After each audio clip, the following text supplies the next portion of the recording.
tayo ay magluluto ngayon ng, ano bang tawag nito? Malagkit.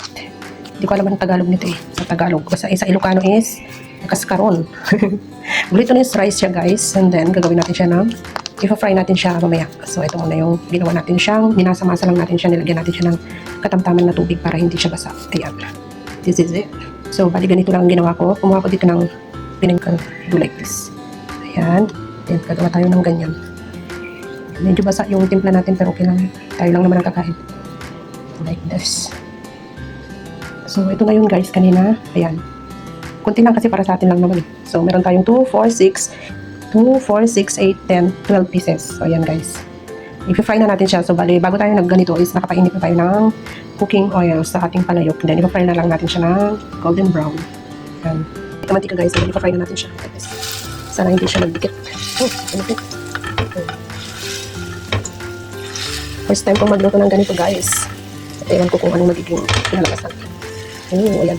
Hindi ka siya sa ating kawali. So, let's stick muna. Guys, at medyo luto-luto na siya. Ayan, kita nila yan, nagiging golden brown na siya. Pero kailangan guys, mahina lang yung kapoy ninyo para hindi siya hilaw sa loob. Kasi diba, rice ito, glutinous rice.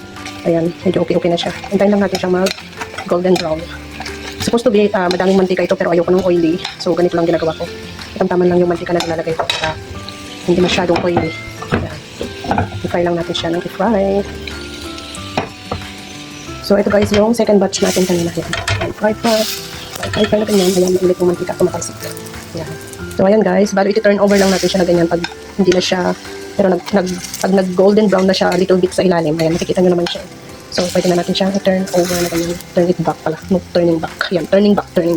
So, ayan. O, diba? This is it, the frying.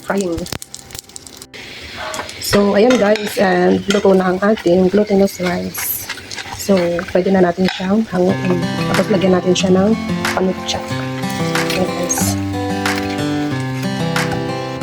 So, ayan guys, ang ating glutinous rice na na-fried.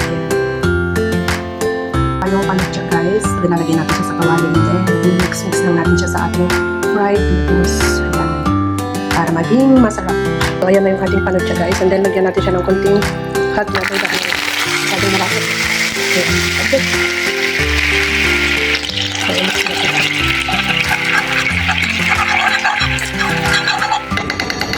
Pagka malapot na yung ano guys, then ibalik na natin yung ating sticky rice na naprito kanina. So, nilix natin siya ng okay. And this is it. Ayan natin naman guys. Ganyan lang natin. And pwede na siyang kainin. Ready to eat. Ito na ako guys.